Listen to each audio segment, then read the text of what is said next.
তো বন্ধুরা, আগের ভিডিওতে ক্লাস 10-এর 8 নম্বর চ্যাপ্টার জৈব রসায়ন থেকে কি আলোচনা করেছিলাম জৈব যৌগ সম্পর্কে। ঠিক আছে, তারপর যেমন জৈব যৌগ অজৈব যৌগে ধর্মাবলীর পার্থক্য দেখেছিলাম, তারপর কার্বনের চতুর্যোজ্যতা বা ক্যাটিনেশন ধর্ম, তারপর এই যে বিভিন্ন অণুর গঠন যেমন ইথেন, ইথিলিন, অ্যাসিটিলিন অণুর গঠন দেখেছিলাম, কার্যকারী মূলকের শ্রেণী বিভাগ দেখেছিলাম। ঠিক আছে, বিভিন্ন hydroxyl, aldehyde, ketone, carboxylic amino, ether এগুলো কিন্তু দেখেছিলাম। তারপর সমাবয়বতা দেখেছিলাম। ঠিক আছে, গঠনগত সমাবয়বতা সেটা দেখেছিলাম, একটা অবস্থান গঠিত সমাবয়বতা আর একটা কার্যকারী গ্রুপ গঠিত সমাবয়বতা। তারপর সমগণীয় শ্রেণী ও সমগণ দেখেছিলাম। ঠিক আছে, তারপর সরল জৈব যৌগের আইইউপিএসি নামকরণ। তো আইইউপিএসি নামকরণ যেমন এই যে alkane, alkyne, অ্যালকাইন, alcohol, aldehyde, ketone, carboxylic acid এইগুলো দেখেছিলাম। এই যে এখানে 7টা দেওয়া আছে। ঠিক আছে, আর কার্বনের যে পরমাণু সংখ্যা অনুযায়ী যে মিথ, ইথ, প্রো, বিউট এগুলো দেখেছিলাম। এবং এই যে অ্যালকেন, অ্যালকিন, অ্যালকাইন এদের শ্রেণীগুলো আমরা গঠন করে আলোচনা করেছি। ঠিক আছে, কীভাবে কার্বন শৃঙ্খলার মাধ্যমে গঠন হয়ে তাদের সংকেত এবং নামকরণ হয় সেটা দেখেছিলাম। ঠিক আছে, এই যে বিভিন্ন, তারপর যেমন অ্যালকাইন, alcohol, aldehyde, ketone, carboxylic acid এগুলো সব দেখেছিলাম। আজকে এই চ্যাপ্টার থেকেই মানে জৈব রসায়ন থেকেই যতগুলো বাকি ছিল সেগুলো আলোচনা করব, যেমন মিথেন, ইথিলিন, অ্যাসিটিলিনের, ঠিক আছে, জেএলপিজি, সিএনজির শিল্প উৎস ব্যবহার দেখব। তারপর এদের রাসায়নিক বিক্রিয়া দেখব। ঠিক আছে, মিথেন, ইথিলিন, অ্যাসিটিলিনের রাসায়নিক বিক্রিয়া দেখব। তারপর পলিমার দেখব, বিভিন্ন পলিমার তার মনোমারের নাম এবং তার ব্যবহার। ঠিক আছে, পলিমারের ব্যবহার সেটা দেখব। আর এই যে এখানে আছে ইথাইল অ্যালকোহল, অ্যাসিটিক অ্যাসিড ও ডিনেচার্ড স্পিরিটের যে ব্যবহার সেগুলো দেখব। ঠিক আছে, তাদের ধর্ম এবং ব্যবহার দেখব। তো যেগুলো খুব ইম্পর্ট্যান্ট সেইগুলোই তোমাদের সাথে আলোচনা করব। ঠিক আছে, পরীক্ষাতে আসার মতো। তো যে কোনো কম্পিটিটিভ এক্সাম বা ক্লাস 10 লেভেলে যারা এক্সাম দেবে তাদের পক্ষেও, আর যারা কম্পিটিটিভ এক্সামের জন্য প্রিপারেশান নিচ্ছ তাদের ক্ষেত্রেও, ঠিক আছে, যেগুলো খুব ইম্পর্ট্যান্ট সেগুলোই আলোচনা করব। তো প্রথমে আমরা মিথেনের শিল্প উৎস ব্যবহার দেখব। ঠিক আছে, মিথেনের সংকেত আমরা জানি CH4। তো শিল্প উৎস কি, এখানে দেখো পয়েন্ট করা আছে, পেট্রোলিয়াম খনি থেকে নির্গত। ঠিক আছে, প্রাকৃতিক গ্যাসের প্রচুর পরিমাণে থাকে মিথেনে, প্রাকৃতিক গ্যাসে প্রচুর পরিমাণে মিথেন থাকে। ঠিক আছে, 40 থেকে 90%। তারপর 2 নম্বর পয়েন্ট হচ্ছে কোল গ্যাসের আয়তন হিসেবে 40% মিথেন থাকে। 3 নম্বর হচ্ছে কয়লা খনির গ্যাসে সামান্য মিথেন পাওয়া যায়। তো আমরা এখানে খুব ইম্পর্টেন্ট যেটা সেটা দেখব যে মিথেন কিন্তু প্রাকৃতিক গ্যাসে প্রচুর পরিমাণে মিথেন পাওয়া যায়। মিথেনের ব্যবহার কি, জ্বালানি রূপে ব্যবহৃত হয়, কারণ বায়ু মিথেনের মিশ্রণে অগ্নি সংযোগ করলে গ্যাসটি জ্বলে ওঠে এবং প্রচুর তাপ উৎপন্ন হয়। তারপর 2 নম্বর হচ্ছে কার্বন ব্ল্যাক প্রস্তুতিতে ব্যবহার করে এবং গাড়ি টায়ার, ঠিক আছে, টাইপ মেশিনের ফিতে, ছাপাখানা ও জুতোর কালি উৎপাদনে কিন্তু প্রয়োজন হয়। তারপর 3 নম্বর পয়েন্ট হচ্ছে হাইড্রোজেনের পণ্য উৎপাদনে, তারপর মিথানল, ফর্মালডিহাইডের শিল্প উৎপাদনে ব্যবহৃত হয়। 4 নম্বর পয়েন্ট হচ্ছে মিথাইল ক্লোরাইড বা মিথাইল ক্লোরাইড, মিথিলিন ক্লোরাইড ও কার্বন টেট্রাক্লোরাইড প্রস্তুতিতে ব্যবহার করা হয়। তো এগুলো হচ্ছে মিথেনের ব্যবহার। ঠিক আছে, তো এইভাবে 1 নম্বর কিংবা MCQতে আসতে পারে যে কার্বন ব্ল্যাক প্রস্তুতি কোন শিল্পের কাজে ব্যবহৃত হয়, তখন হবে মিথেন। ঠিক আছে, মিথেন কিন্তু কার্বন ব্ল্যাক প্রস্তুতিতে ব্যবহার করা হয়। আর প্রাকৃতিক গ্যাসে, যেখানে শিল্প উৎস মিথেনের উৎস যেটা, সেটা প্রাকৃতিক গ্যাসে প্রচুর পরিমাণে মিথেন পাওয়া যায়। এটা একটা ইম্পর্ট্যান্ট। এবার দেখব আমরা ইথিলিনের শিল্প উৎস ব্যবহার। তো ইথিলিনের সংকেত জানি আমরা C2H4। ঠিক আছে, এটা হচ্ছে ইথিলিনের সংকেত। তো যেটা হচ্ছে অ্যালকিন শ্রেণীর। ঠিক আছে, অ্যালকিন সমগণীয় শ্রেণীর। আর এই যে মিথেনটা দেখলাম এটা হচ্ছে অ্যালকেন শ্রেণীর। অ্যালকিনের শিল্প উৎস কি, পেট্রোলিয়াম খনি থেকে নির্গত প্রাকৃতিক গ্যাসে 20% পর্যন্ত ইথিলিন পাওয়া যায়। ঠিক আছে, কোল গ্যাসে সামান্য পরিমাণে 4% ইথিলিন থাকে। আর 3 নম্বর পয়েন্ট রয়েছে পেট্রোলিয়াম ক্র্যাকিংয়ের উপজাত হিসেবে ইথিলিন পাওয়া যায়। আর 4 নম্বর হচ্ছে কোক ওভেন গ্যাসের মধ্যে প্রচুর ইথিলিন পাওয়া যায়। তো এই 3 নম্বরে 4 নম্বর পয়েন্টটা খুব ইম্পর্টেন্ট। ঠিক আছে, পেট্রোলিয়ামের ক্র্যাকিং উপজাত হিসেবে ইথিলিন পাওয়া যায়। আর এই যে কোক ওভেন গ্যাসের মধ্যে প্রচুর ইথিলিন থাকে। ঠিক আছে, এটা হচ্ছে উৎস।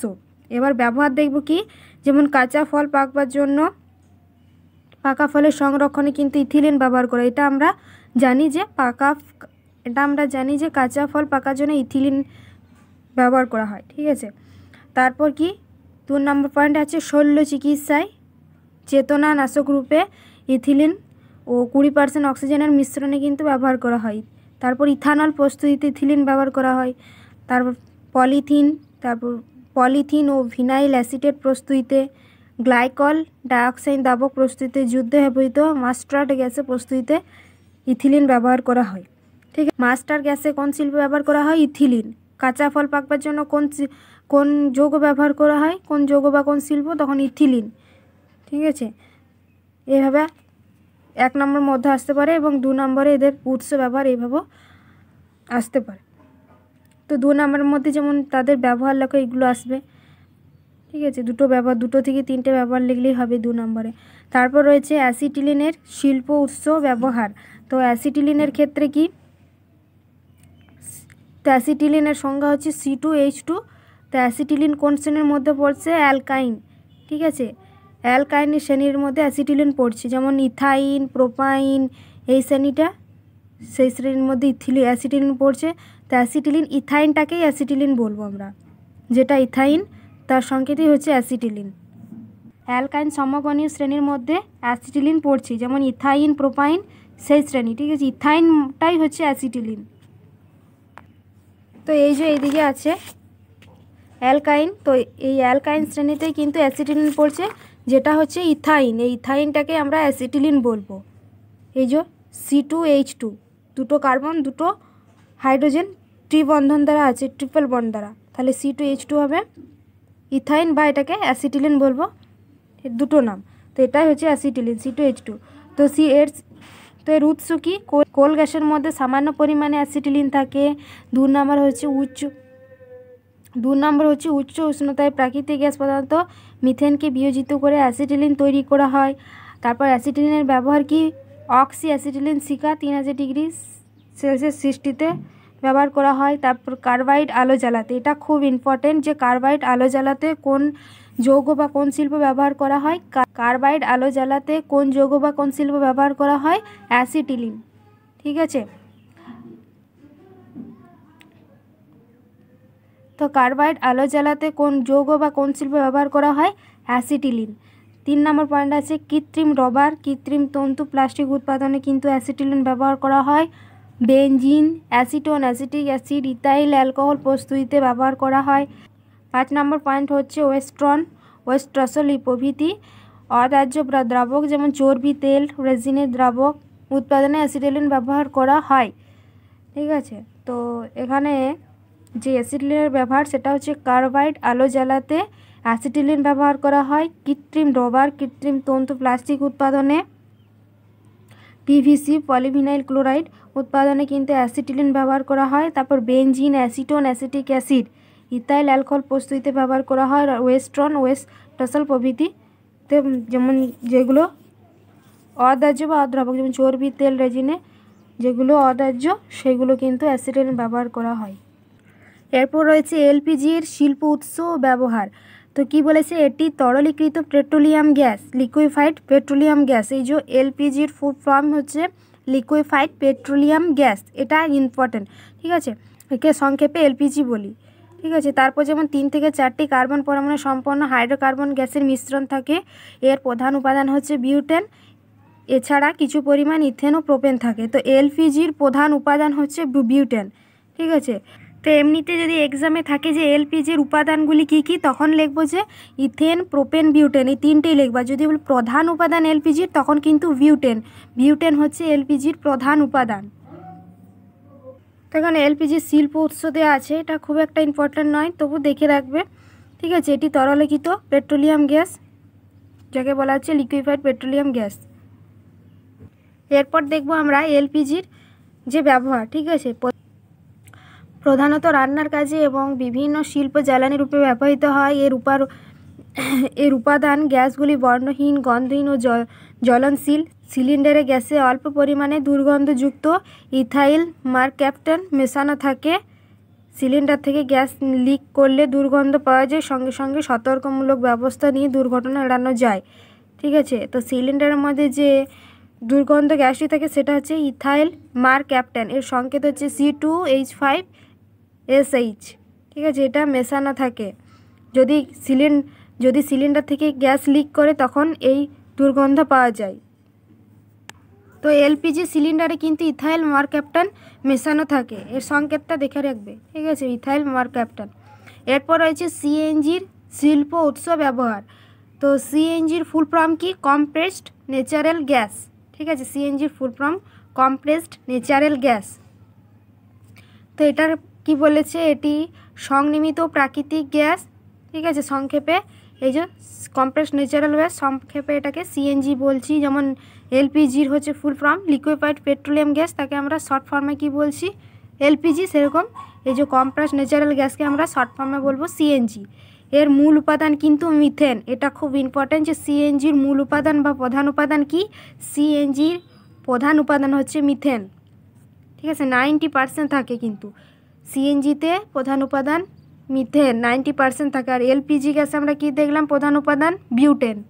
ঠিক আছে, তাহলে 90% হলে এর সঙ্গে ইথেন, ইথিন, প্রোপেন, বিউটেন ও সামান্য পরিমাণ স্ফুটনাঙ্কের পেন্টেন মিশ্রণ থাকে। তো প্রধান উপাদান যেটা সেটা মিথেন, সিএনজি। তো সিএনজি শিল্পে উৎস দেখব। পেট্রোলিয়াম খনিতে তেলের ওপরে বা কয়লা খনিতে যে গ্যাসীয় পদার্থ আবদ্ধ থাকে তাকে প্রাকৃতিক গ্যাস বলে।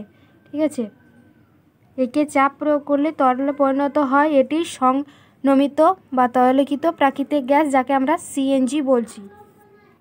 এরপর সিএনজির ব্যবহার দেখব। এটি জ্বালানি রূপে ব্যবহৃত হয়। ঠিক আছে, যন্ত্রচালিত পরিবহন শিল্পে সিএনজি ব্যবহার করলে পরিবেশ দূষণের মাত্রা সবচেয়ে কম হয়। তাই বাস, ট্যাক্সি, অটোরিক্সা সহ বিভিন্ন গণপরিবহন ব্যবস্থা জ্বালানি রূপে সিএনজি ব্যবহৃত হচ্ছে। তো সিএনজি হচ্ছে একটা কি? তরলীকৃত প্রাকৃতিক গ্যাস। ঠিক আছে, তরলীকৃত প্রাকৃতিক গ্যাসকে আমরা সিএনজি বলবো। এরপর আমরা মিথেন, ইথিলিন এবং অ্যাসিটিলিনের রাসায়নিক বিক্রিয়া দেখব। তো এটা এক্সামের পক্ষে খুব একটা ইম্পর্ট্যান্ট নয়, তাও তোমরা দেখে রাখবে। তো প্রথমে রয়েছে মিথেনের রাসায়নিক বিক্রিয়া। ঠিক আছে, তো মিথেন আমরা জানি একটা সম্পৃক্ত হাইড্রোকার্বন। কেন? এটা কার্বন কার্বন এক বন্ধন থাকে। ঠিক আছে, এবং এটা অ্যালকেন শ্রেণীতে পড়ছে। তো মিথেন এই যে দহন মানে জ্বালানো সম্পর্কে কি বলেছে দেখো। মিথেন অপরের দহনে সাহায্য করে না, কিন্তু নিজে দাহ্য। মানে মিথেন অন্যকে জ্বালাতে সাহায্য করে না, কিন্তু নিজে জ্বালানোর জন্য ভালো। ঠিক আছে, সেটাই। তারপর বলেছে পর্যাপ্ত বায়ুতে বা অক্সিজেনে মিথেন অদীপ্ত ফিকে নীলাভ শিখায় জলে এবং CO2H2O উৎপন্ন করে। ঠিক আছে, এরপর রয়েছে প্রতিস্থাপন বিক্রিয়া। তো প্রতিস্থাপন বিক্রিয়া কি? যে রাসায়নিক বিক্রিয়ায় কোনো যৌগের মধ্যস্থ কোনো পরমাণু বা গ্রুপ অন্য কোনো পরমাণু বা গ্রুপ দ্বারা প্রতিস্থাপিত হয়ে নতুন যৌগ উৎপন্ন করে তাকে আমরা প্রতিস্থাপন বিক্রিয়া বলবো। ঠিক আছে, তো এবার দেখব মিথেনের রাসায়নিক বিক্রিয়া। ঠিক আছে, এখানে দেখো ক্লোরিনের সঙ্গে বিক্রিয়া রয়েছে। কি বলেছে? বিক্ষিপ্ত সূর্যালোকে ক্লোরিন গ্যাস ও মিথেনের মধ্যে প্রতিস্থাপন বিক্রিয়া ঘটে। ঠিক আছে, মিথেনের হাইড্রোজেন পরমাণুগুলি ক্লোরিন পরমাণু দ্বারা একটি করে প্রতিস্থাপিত হয় এবং methyl chloride, methylene chloride, chloroform ও কার্বন টেট্রাক্লোরাইডের একটি মিশ্রণ উৎপন্ন হয়। বিক্ষিপ্ত সূর্যালোকে ক্লোরিন গ্যাস ও মিথেনের মধ্যে একটা প্রতিস্থাপন বিক্রিয়া ঘটে এবং যে মিথেনের হাইড্রোজেন পরমাণু রয়েছে সেই পরমাণুগুলি ক্লোরিন পরমাণু দ্বারা একটি করে প্রতিস্থাপিত হয় এবং মিথাইল ক্লোরাইড, তারপর methylene chloride, chloroform, carbon tetrachloride মিশ্রণ উৎপন্ন হয়। ঠিক আছে, মিথেনের সঙ্গে ক্লোরিনের বিক্রিয়ায়। এরপর দেখব ইথিলিনের রাসায়নিক বিক্রিয়া। ইথিলিনের সংকেত হচ্ছে C2H4। তো ইথিলিন কি? ইথিলিন একটা হচ্ছে অসম্পৃক্ত হাইড্রোকার্বন। ঠিক আছে, এটি রাসায়নিকভাবে খুব সক্রিয়। তো আমরা জানি ইথিলিন কার্বন কার্বন দ্বিবন্ধন দ্বারা যুক্ত। ঠিক আছে, তো দ্বিবন্ধন ত্রিবন্ধন হলে কিন্তু অসম্পৃক্ত হাইড্রোকার্বন হবে।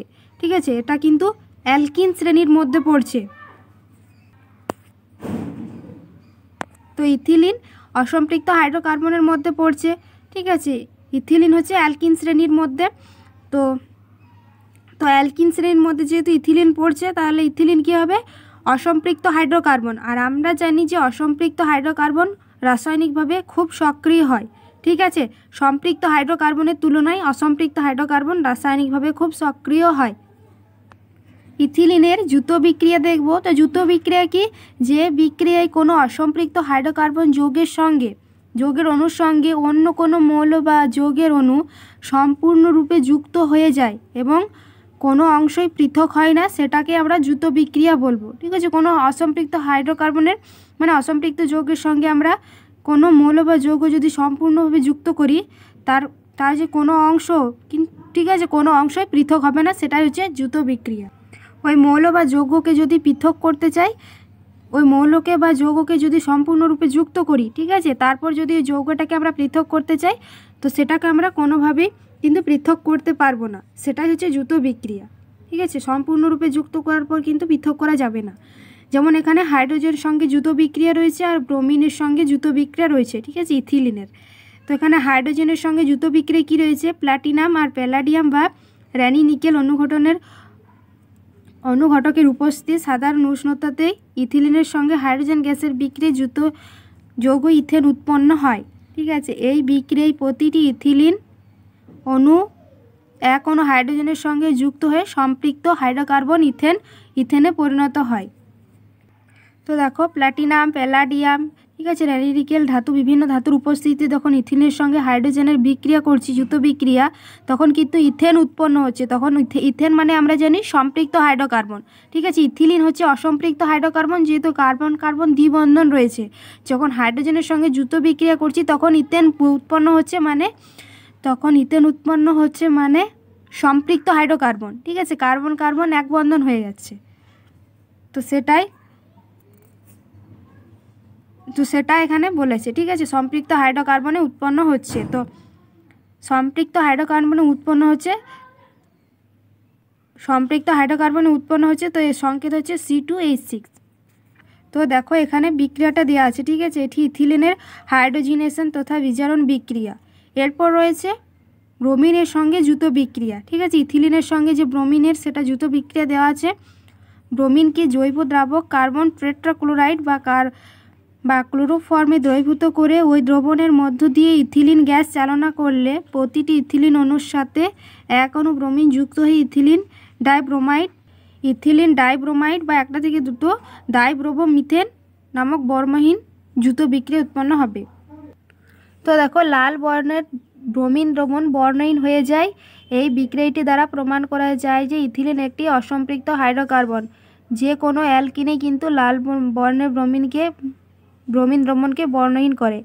ঠিক আছে, অ্যালকিন শ্রেণীর যেগুলো রয়েছে যেমন মিথিন, ইথিন, ঠিক আছে, প্রোপিন, এই সকল অ্যালকিন শ্রেণীর লাল বর্ণের ব্রোমিন দ্রবণকে কিন্তু বর্ণহীনে পরিণত করবে। তো এখানে দেখো ইথিলিনের পলিমারাইজেশন রয়েছে, মানে ইথিলিন থেকে কীভাবে পলিথিন উৎপন্ন হবে। ঠিক আছে, তো এটা খুব একটা ইম্পর্টেন্ট নয়। তারপর রয়েছে দেখো অ্যাসিটিলিনের রাসায়নিক বিক্রিয়া। অ্যাসিটিলিনের সংকেত C2H2।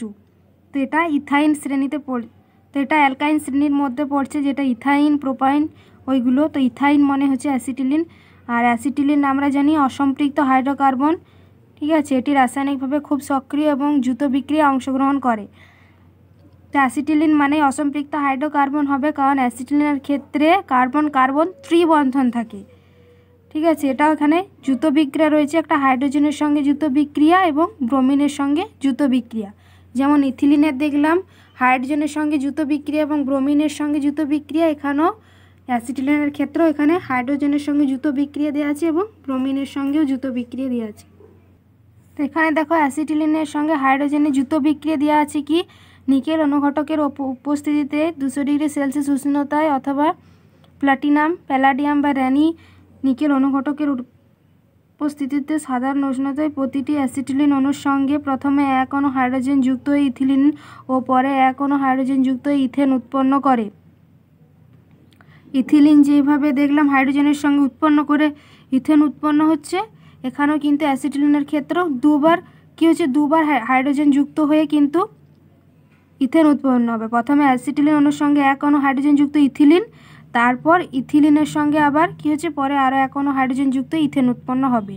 আর আগে দেখলাম কি ইথিলিনের ক্ষেত্রে হাইড্রোজেনের, এখানে ইথিলিনের ক্ষেত্রে হাইড্রোজেন দেখলাম যে একবারেই প্রথমে কিন্তু ইথিলিনের সঙ্গে হাইড্রোজেন গেছে ইথেন উৎপন্ন হচ্ছে। অ্যাসিটিলিন যেহেতু ত্রিবন্ধন তাই দুবার একবার করে হাইড্রোজেন অণু যুক্ত হচ্ছে এবং সম্পৃক্ত হাইড্রোকার্বন তৈরি হচ্ছে। ঠিক আছে, এবার ব্রোমিনের সঙ্গে যুক্ত বিক্রিয়া রয়েছে। লাল ব্রোমিন জলের মধ্য দিয়ে অ্যাসিটিলিন গ্যাস চালনা করলে প্রথমে বর্ণহীন অ্যাসিটিলিনের ডাইব্রোমাইড 1,2 ডাইব্রোমাইড মিথেন উৎপন্ন হবে, ফলে ব্রোমিন জলের লাল বর্ণ অন্তর্নিহিত হয়। এই বিক্রিয়া প্রমাণ করে অ্যাসিটিলিন অসম্পৃক্ত যৌগ। ঠিক আছে, এবং তরল ব্রোমিনে অ্যাসিটিলিন গ্যাস পাঠালে প্রতিটি অ্যাসিটিলিন অণুর সঙ্গে 2 অণু ব্রোমিন যুক্ত হয়ে বর্ণহীন অ্যাসিটিলিন টেট্রাব্রোমাইড যেমন 1,1,2,2 টেট্রাব্রোমিথেন উৎপন্ন হবে। এই যে এখানে বিক্রিয়াটা দেওয়া আছে। ব্রোমিন জল পরীক্ষা দ্বারা সম্পৃক্ত অসম্পৃক্ত শ্রেণী যৌগের পার্থক্য করা যায়। ঠিক আছে, ব্রোমিন জল পরীক্ষার দ্বারা। এরপর দেখব পলিমার। তো পলিমার কি?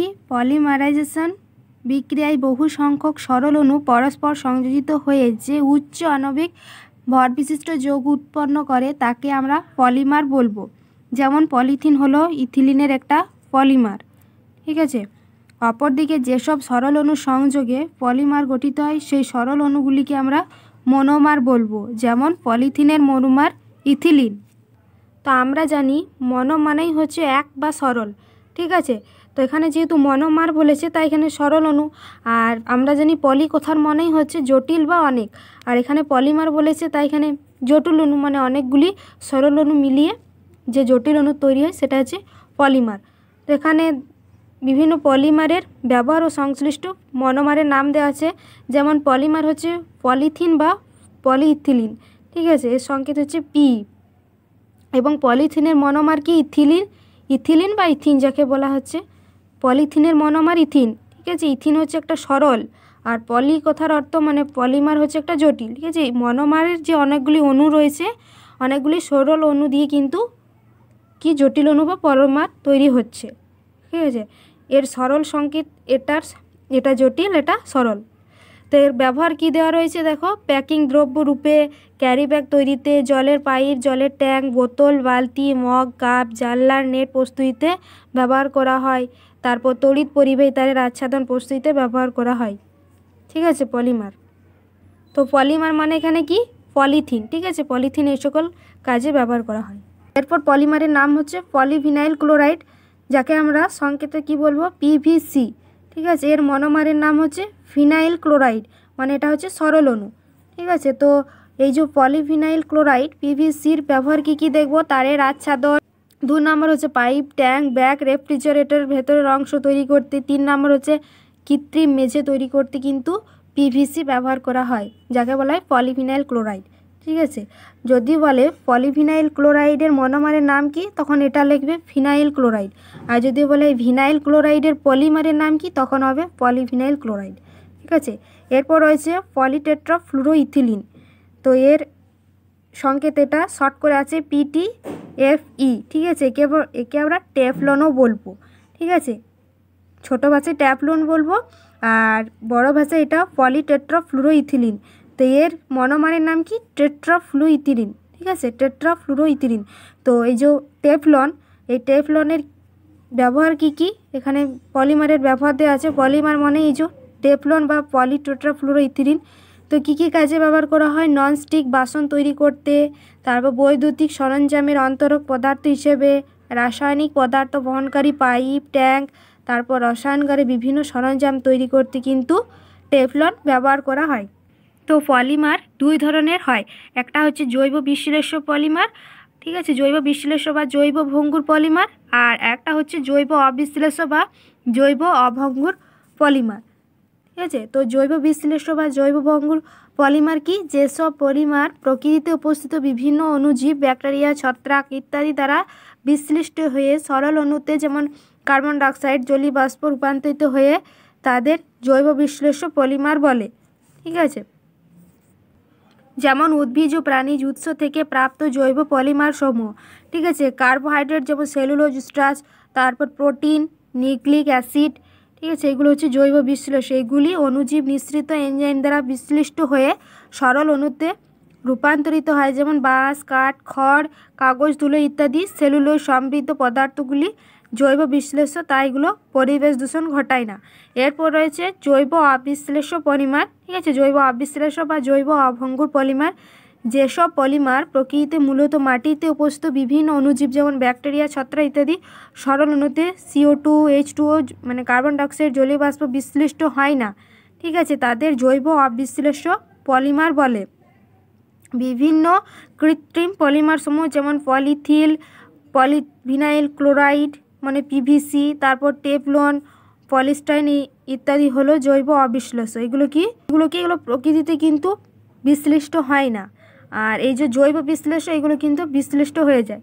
ঠিক আছে, তো দেখো এখানে জৈব অবিশ্লেষ্য পলিমারের দ্বারা পরিবেশ দূষণের কিছু পয়েন্ট দেওয়া রয়েছে। ঠিক আছে, অবিশ্লেষ্য, জৈব অবিশ্লেষ্য কি দেখো, জৈব অবিশ্লেষ্য 1 নম্বর পয়েন্টে রয়েছে জৈব অবিশ্লেষ্য পলিমার দিয়ে গঠিত ক্যারি ব্যাগ, মোড়ক, সিরিঞ্জ, তারপর ইলেকট্রনিক্স যন্ত্রের বর্জিত অংশ যত্রতত্র ফেলা হয়, যা রাসায়নিকভাবে বা ব্যাকটেরিয়া দ্বারা বিশ্লিষ্ট না হওয়ায় মাটিতে মেশে না।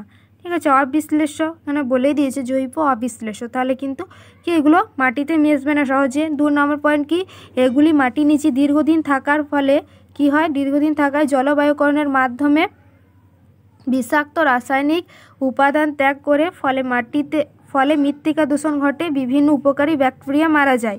3 নম্বর কি, এগুলি মাটিতে জল প্রবেশে বাধা দেয়। ঠিক আছে, যেহেতু অবিশ্লেষ্য ফলে কৃষি জমিতে উর্বরতা কমে। 4 নম্বর, এগুলি নর্মদায় পড়লে জল নিকাশি ব্যাহত হয়ে রাস্তাঘাটে নোংরা জল জমে যায়। ঠিক আছে, ফলে মশা মাছির বংশবৃদ্ধি ঘটে ও জলবাহিত রোগ ছড়ায়।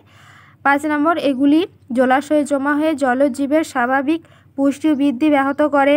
6 নম্বর হচ্ছে এগুলি পোড়ালে carbon monoxide, sulphur dioxide, nitrogen dioxide ইত্যাদি বিষাক্ত গ্যাস নির্গত হয়ে বায়ু দূষণ ঘটে। এখানে যে জৈব অবিশ্লেষ্য পলিমার দ্বারা পরিবেশ দূষণ ঘটছে, এখানে তার প্রতিকার দেওয়া আছে। ঠিক আছে, পরিবেশ দূষণের প্রতিকারের গ্রহণীয় পদক্ষেপ সমূহ। তো এখানে দেখো, এখানে 1 নম্বর কি বলছে, প্লাস্টিকজাত দ্রব্য ব্যবহার কমাতে হবে। 2 নম্বর হচ্ছে কম খরচে জৈব বিশ্লেষ্য পলিমার উৎপাদন যতদিন না সম্ভব হচ্ছে ততদিন তুলো, কাঠ, কাগজ, পাট জাতীয় প্রাকৃতিক পলিমারের ব্যবহারের ওপর জোর দিতে হবে। 3 নম্বর পয়েন্ট হচ্ছে প্যাকেজিংয়ের কাজ। ঠিক আছে, প্যাকেজিংয়ের কাজে পাট ও কাগজের ব্যবহার বাড়াতে হবে। 4 নম্বর পয়েন্টে রয়েছে পণ্য পরিবহনের জন্য প্লাস্টিকের তৈরি বস্তার ব্যবহার কমিয়ে পাটের তৈরি বস্তা ব্যবহার করতে হবে।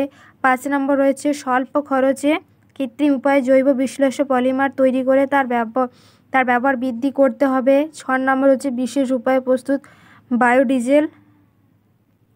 বায়োডিজেলের পরিমাণ পরিত্যক্ত এই পলিমারগুলো নষ্ট হয়ে যায়। ঠিক আছে, এর ব্যবহার বাড়াতে হবে। 7 নম্বর পয়েন্ট রয়েছে বজ্র প্লাস্টিকজাত পদার্থগুলিকে রিসাইক্লিং পদ্ধতির সাহায্যে পুনরায় ব্যবহারের জন্য উপযুক্ত প্লাস্টিক দ্রব্য প্রস্তুত করতে হবে। ঠিক আছে, রিসাইক্লিং পদ্ধতি কি, এখানে দেখো দেওয়া আছে পুনর্ব্যবহারযোগ্য পলিমারের ব্যবহারের গুরুত্ব।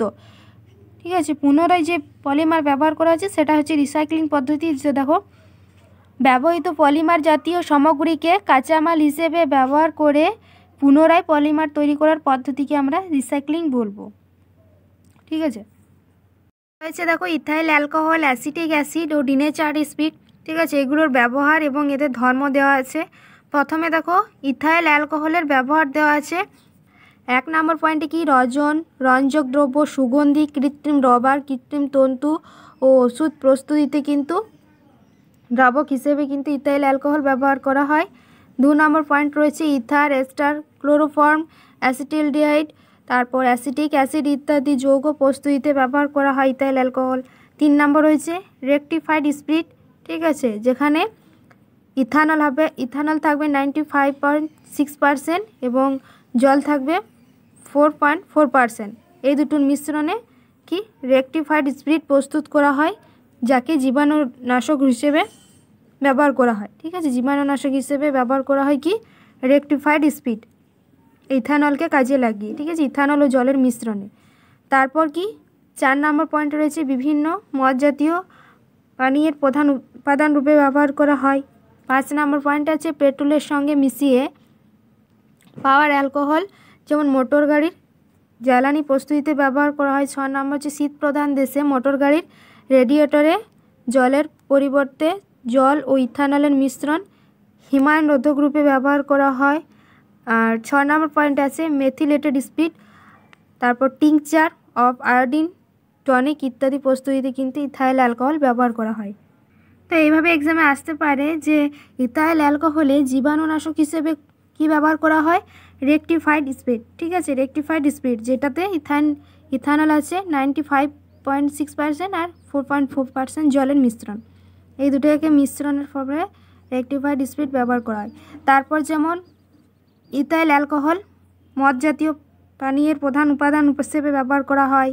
ঠিক আছে, শীত প্রধান দেশে মোটর গাড়ি রেডিয়েটরে জলের পরিবর্তে জল ও ইথানলের মিশ্রণে হিমায়ন রোধক রূপে ব্যবহার করা হয়।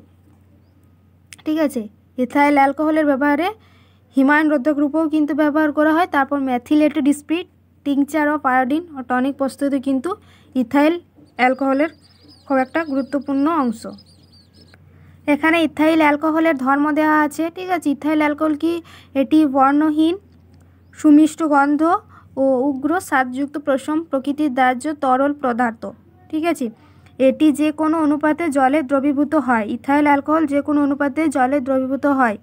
এখানে দেখো গুরুত্বপূর্ণ রাসায়নিক যে ধর্ম দেওয়া আছে, ঠিক আছে, বিক্রিয়া দেওয়া আছে, সোডিয়াম ধাতুর সঙ্গে বিক্রিয়া দেওয়া আছে। ঠিক আছে, ধাতব সোডিয়ামের সাধারণ উষ্ণতায় ধাতব সোডিয়ামের সঙ্গে বিক্রিয়ায় সোডিয়াম ইথাক্সাইড এবং হাইড্রোজেন উৎপন্ন করে সোডিয়াম ধাতুর সঙ্গে বিক্রিয়া করে। ঠিক আছে, ইথাইল অ্যালকোহল। যদি ইথাইল অ্যালকোহলকে আমরা সালফিউরিক অ্যাসিডের সঙ্গে বিক্রিয়া করি তাহলে কি উৎপন্ন হবে, ইথিলিন বা ইথিন উৎপন্ন হবে, এটাই মনে রাখবে। ঠিক আছে, ইথাইল অ্যালকোহলকে সালফিউরিক অ্যাসিডের সঙ্গে বিক্রিয়া করলে ইথিন বা ইথিলিন উৎপন্ন হয়। এরপর রয়েছে অ্যাসিটিক অ্যাসিডের ব্যবহার।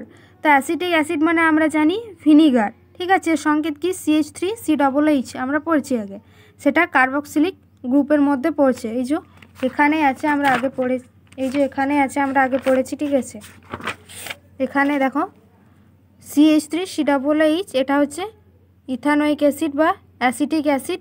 ঠিক আছে, এটা কার্বক্সিলিক গ্রুপের মধ্যে পড়ছে। এই যে তো এখানে অ্যাসিটিক অ্যাসিডের ব্যবহার দেওয়া আছে। অ্যাসিটিক অ্যাসিডের 5 থেকে 8% জলীয় দ্রবণ মানে ভিনিগার মাছ মাংস সংরক্ষণ ও আচার চাটনি প্রস্তুতিতে ব্যবহার করা হয়। ঠিক আছে, তারপর কি গ্লেসিয়াল অ্যাসিটিক অ্যাসিড দ্রাবক রূপে ব্যবহার করা হয়। অ্যাসিটিক অ্যাসিড থেকে সেলুলোজ অ্যাসিটেট উৎপন্ন হয় যা ফটোগ্রাফি ফিল্ম কৃত্রিম তন্তু রেয়ন প্রস্তুতিতে ব্যবহৃত হয়। ঠিক আছে, সেলুলোজ অ্যাসিটেট এটা মনে রাখবে। তারপর 4 নম্বরে কি white lead acetone ethyl acetate ইত্যাদি প্রস্তুতিতে অ্যাসিটেট ব্যবহৃত হয়। ঠিক আছে, আর অ্যাসিটিক অ্যাসিডের ধর্ম কি, এটি ঝাঁঝালো গন্ধযুক্ত বর্ণহীন অম্লধর্মী তরল ও নীল লিটমাসকে লাল করে।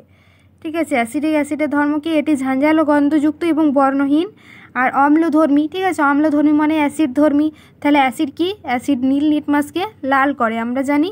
আর ক্ষার কি, ক্ষার লাল লিটমাসকে নীল করে। তাহলে যেহেতু অম্লধর্মী, ঠিক আছে, অম্লধর্মী মানে অ্যাসিড ধর্মী, তাহলে এটা নীল লিটমাসকে লাল করবে।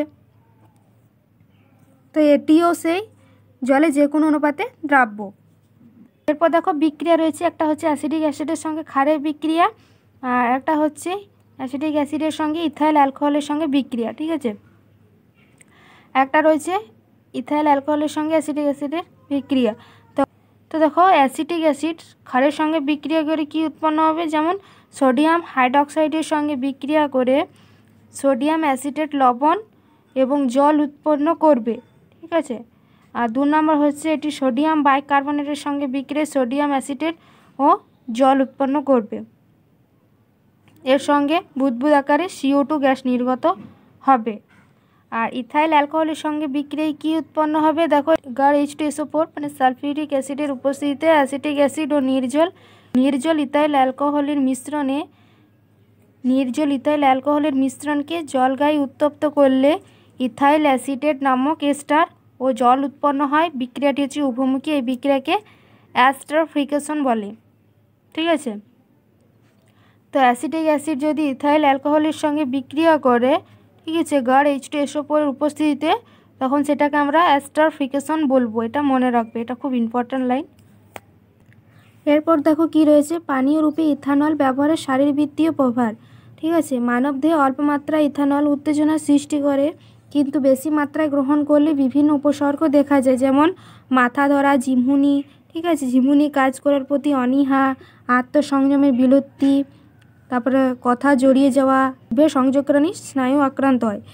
তারপর বেশি মাত্রা নিয়মিত সেবনের ফলে মাদকাসক্ত হয়ে পড়ে এবং লিভার ও কিডনি ক্ষতিগ্রস্ত হয়ে মৃত্যু পর্যন্ত ঘটতে পারে। ঠিক আছে, ইথানল ব্যবহারের ফলে এগুলো হচ্ছে ক্ষতিকারক দিক। তারপর মিথানল পানের কি ক্ষতিকর হতে পারে, যেমন সামান্য পরিমাণ মিথানল সেবন খুবই বিপজ্জনক। ঠিক আছে, সামান্য যদি আমরা মিথানল সেবন করি সেটা কিন্তু খুব ক্ষতিকর। এটি একটি অত্যন্ত বিষাক্ত পদার্থ। ঠিক আছে, ইথানল লিভারে জড়িত হয়ে ফর্মালডিহাইডে পরিণত হয়। উৎপন্ন ফর্মালডিহাইড কোষ গঠনকারী বিভিন্ন উপাদান সমূহের সঙ্গে দ্রুত বিক্রিয়া করে, ফলে কোষে উপস্থিত প্রোটোপ্লাজম তঞ্চিত হয়ে যায় এবং মিথানল অপটিক নার্ভকে ক্ষতিগ্রস্ত করে অন্ধত্ব ঘটায়, এমনকি মৃত্যু পর্যন্তও ঘটতে পারে। ঠিক আছে, তো এটা মনে রাখবে যে মিথানল সেবনে কি ক্ষতি হতে পারে, অপটিক নার্ভকে ক্ষতিগ্রস্ত করে অন্ধত্ব ঘটাতে পারে, এটা একটা ইম্পর্টেন্ট। মিথানল কিন্তু অত্যন্ত বিষাক্ত পদার্থ। ঠিক আছে, মিথানলকে আমরা মিথাইল অ্যালকোহলও বলি। ঠিক আছে, একে সংক্ষেপে মিথানল বলি আমরা। আর ইথানল কি ইথাইল অ্যালকোহল বলি, একে সংক্ষেপে ইথানল বলি। ঠিক আছে, এগুলো সব অ্যালকোহল মানে হাইড্রক্সাইল মূলক কার্যকরী মূলক থাকে। ঠিক আছে, এর মধ্যে এরপর রয়েছে ডিনেচার্ড স্পিরিট। তো ডিনেচার্ড স্পিরিট কি, পানি হিসেবে ইথানলের যথেচ্ছ ব্যবহার বন্ধ করার জন্য এর ওপর বেশি করে আবগারি শুল্ক ধার্য করা হয়। শিল্পে ব্যবহারের জন্য ইথাইল অ্যালকোহল যাতে সহজলভ্য হয় ও সস্তায় পাওয়া যায় সেই উদ্দেশ্যে ইথাইল অ্যালকোহলের মধ্যে বিষাক্ত মিথাইল অ্যালকোহল প্রায় 10% ও সামান্য পিরিমিডিন, ন্যাপথা, কপার সালফেট ইত্যাদি মিশিয়ে পানির অযোগ্য করা হয়। একে মেথিলেটেড স্পিরিট বা ডিনেচার্ড স্পিরিট বলে। ঠিক আছে, ডিনেচার্ড স্পিরিট বা মেথিলেটেড স্পিরিট একই। পেন্ট ও বার্নিশের দ্রাবক রূপে স্টোভ ও স্পিরিটের ল্যাম্পের জ্বালানি হিসেবে মেথিলেটেড স্পিরিট ব্যবহার হয়। তো শিল্পে ব্যবহারের জন্য ইথাইল অ্যালকোহল যাতে সহজলভ্য হয় ও সস্তায় পাওয়া যায় সেই জন্য কিন্তু ইথাইল অ্যালকোহলের মধ্যে বিষাক্ত মিথাইল অ্যালকোহল 10% ও সামান্য পিরিমিডিন, ন্যাপথা, কপার সালফেট ইত্যাদি মিশিয়ে পানের অযোগ্য করা হয়। একে মেথিলেটেড স্পিরিট বা ডিনেচার্ড স্পিরিট বলে। ঠিক আছে, পেন্ট ও বার্নিশের দ্রাবক রূপে স্টোভ ও স্পিরিট ল্যাম্পের জ্বালানি হিসেবে ব্যবহৃত হয়। ঠিক আছে, মেথিলেটেড স্পিরিট ব্যবহৃত হয়। তো অবশ্যই এগুলো দেখবে। ডিনেচার্ড স্পিরিটটা একটু ইম্পর্ট্যান্ট। তো মেথিলেটেড স্পিরিট বা ডিনেচার্ড স্পিরিট কোন কোন পদার্থের মিশ্রণে উৎপন্ন করা হয়? ইথাইল অ্যালকোহলের সঙ্গে সামান্য methyl alcohol, pyrimidine, naphtha, copper sulphate ইত্যাদি মিশিয়ে। ঠিক আছে, এগুলো মিশিয়ে অযোগ্য করা হয়। ঠিক আছে, তারপর কিন্তু আমরা দেখতে পাবো পেন্ট ও বার্নিশের দ্রাবক রূপে স্টোভ, তারপর স্পিরিট ল্যাম্পের জ্বালানি হিসেবে মেথিলেটেড স্পিরিটকে ব্যবহার করা হয়। তো এই যে অনুশীলনের প্রশ্ন উত্তর এগুলো কিন্তু আমরা আগে আলোচনা করেছি। ঠিক আছে, আগের ভিডিওগুলো অবশ্যই দেখবে। তো আজকে তোমাদের ক্লাস 10-এর 8 নম্বর চ্যাপ্টার, ঠিক আছে, পদার্থের ভৌত রাসায়নিক ধর্মসমূহের যে জৈব রসায়ন চ্যাপ্টারটা রয়েছে সেটা কমপ্লিট হয়ে গেছে। জৈব রসায়নের আমরা দুটো ভিডিওতে কিন্তু আলোচনা করেছি, আগের ভিডিওটাও দেখবে তোমরা। ঠিক আছে, আগের ভিডিওতে আমরা এইগুলো আলোচনা করেছিলাম। ঠিক আছে, এই যে alkane, alkyne, অ্যালকাইন, alcohol, aldehyde, ketone, carboxylic acid এইগুলো আলোচনা করেছিলাম। তো এইগুলো হচ্ছে IUPAC পদ্ধতি। ঠিক আছে, সরল জৈব যৌগের IUPAC নামকরণ এগুলো আলোচনা করছি। সমগণীয় শ্রেণী এটা দেখেছি, তারপর সমাবয়বতা, কার্যকারী মূলক। ঠিক আছে, তারপরে এই যে বিভিন্ন অণুর গঠন, কার্বনের চতুর্যোজতা বা ক্যাটিনেশন ধর্ম, জৈব যৌগ এগুলো আগের ভিডিওতে আলোচনা করেছি, আগের ভিডিওটা অবশ্যই দেখবে। তারপরে এই যে জৈব যৌগের পার্থক্য এটাও আলোচনা করেছি।